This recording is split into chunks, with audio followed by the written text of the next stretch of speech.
He had simply dug up a hard object underground. But when he came up, he was stunned by what he saw. Fucking hell. Even the police trembled when they saw the photos, and reported the situation to the military. Because what had been unearthed was a large missile left over from World War II. If it explodes, everything within a 2-kilometer radius will be flattened. Frightened, the military quickly evacuated the surrounding residents and set up a security perimeter from a safe distance. The crowd fled for their lives. But strangely, inside an apartment nearby, four burly men sat there as if nothing were wrong. As though they had everything under control. Only after everyone on the street had evacuated, did they step out of the apartment and walk down to the basement with practiced ease. Each went about their respective tasks. Some set up surveillance equipment. Others were in charge of connecting the hidden generator. After powering up their tools, they began cutting through the basement walls with angle grinders. But the reinforced concrete proved unexpectedly hard.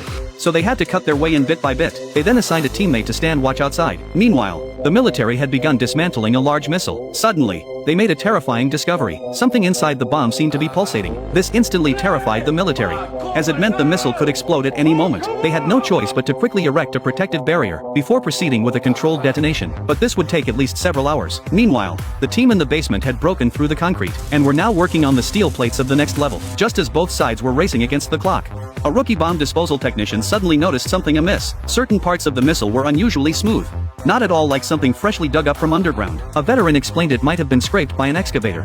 So they didn't consider it a major issue. Several dozen minutes later, the people in the basement finally broke through the wall and successfully entered the bank's vault. It seemed the bomb was a fake after all, intended solely to divert everyone's attention. With that, the robbers began their heist. But what no one could have anticipated was that just as the experts were erecting a protective barrier, the detector began to flash even faster. At the same time, the police discovered something strange. It turned out that when they had cordoned off the surrounding area, they had cut off all power to the district, except for the power supply at the bomb's location. Yet, to their shock, thermal activity was detected in another spot. Terrified, the chief immediately ordered the bomb disposal team to stop, because if any residents hadn't been evacuated, they would have been in grave danger. Meanwhile, the robbers were frantically ransacking the vault, but to everyone's surprise, the ticking fuse suddenly stopped. The next second, a massive explosion rocked the construction site. Everyone was stunned by the blast. Fortunately, the explosion was less powerful than expected. Apart from a few people sustaining minor injuries, no major incidents occurred. Taking advantage of the chaos, the robbers made their escape. Two of them were tasked with transporting the loot via drone,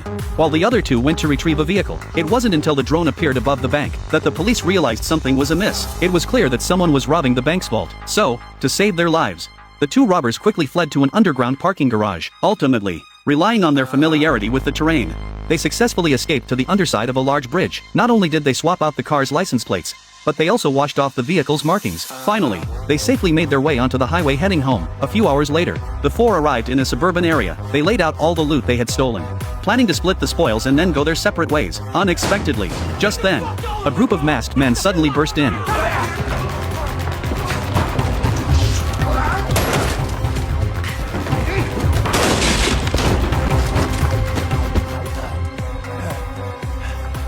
It was clear there was a mole among them, which is why they were now caught in this double-cross. It turned out the bearded man was Carolus' uncle. Although their relationship wasn't great, they figured they might as well keep the loot in the family. Carolus said everything except the diamonds belonged to his relatives, but his greedy uncle wanted the diamonds too. At first, Carolus thought he'd just give him one, but the uncle simply wouldn't be satisfied. He demanded half the diamonds. At that point, Carolus couldn't take it anymore and unleashed a torrent of abuse on the man. But the man was no pushover either. Since he couldn't have them, he decided no one else would either. He grabbed a wrench and smashed it against the diamonds. To their astonishment, they discovered that the supposedly extremely hard diamonds were easily reduced to powder. In that instant, they realized something was terribly wrong. All those diamonds were fake.